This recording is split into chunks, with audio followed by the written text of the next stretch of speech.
Tinatanggal ko po itong kinain ng hipon. Yan. Ito po yung kanyang kinain. Ito na yung ating hipon kaninang nilinis, inalisan ng kanyang kinain at ngayon ay lalagyan ko naman siya ng paminta. Seasoning granules.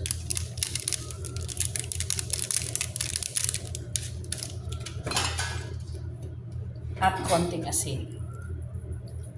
Mix lang po para sa ating pagluluto.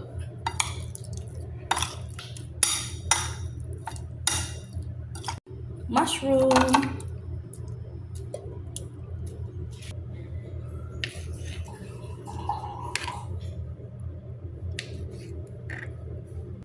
Meron akong dalawang bell pepper, isang red at isang green.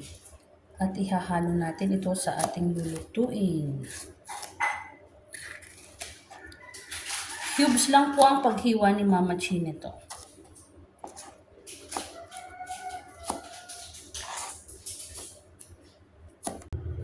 Mayroon tayong butter, garlic, white onion, red bell pepper, meron din tayong green na bell pepper, hipon, at itong mushroom.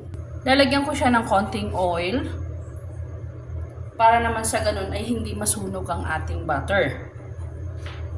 Ilalagay ko na ang butter at tutunawin ko siya bago ako magisa ng sibuyas bawang.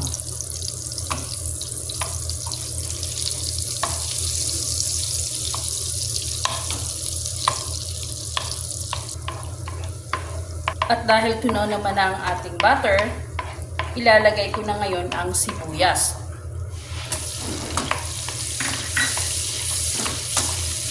The reason po kung bakit inuna ko ang sibuyas dahil mas malalaki ang pagkakahiwa ko kaysa sa bawang. Ilalagay ko na po ngayon ng bawang.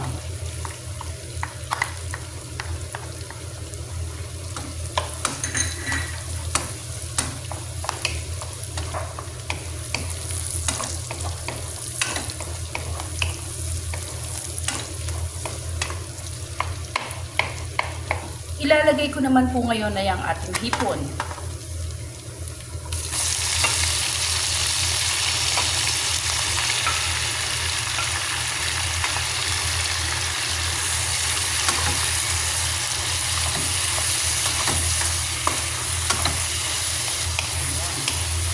Hindi na natin kailangang i-overcook ang hipon dahil kapag overcook, tumitigas ang kanyang karne.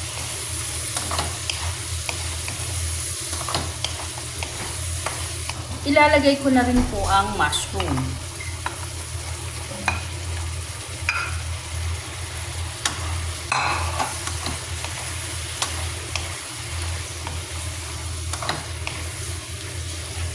Takloban po lang natin saglit. Ayan. Ngayon na ilalagay ko naman po ang paminta, seasoning granules,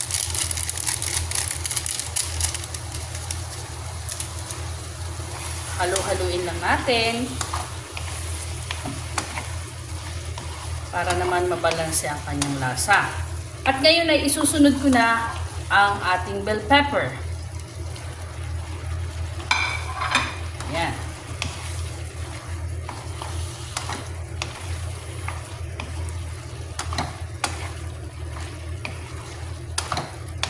Dahil nakukulangan pa ako sa timpla, lalagyan ko siya ng patis. Last, lalagyan na po natin siya ng all-purpose cream. Konti lang po.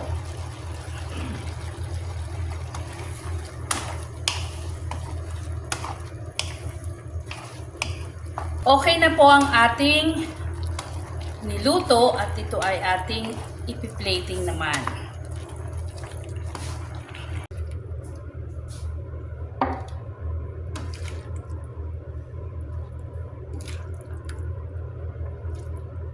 Creamy garlic shrimp with mushroom. Ala Mama Chi. Kain po tayo.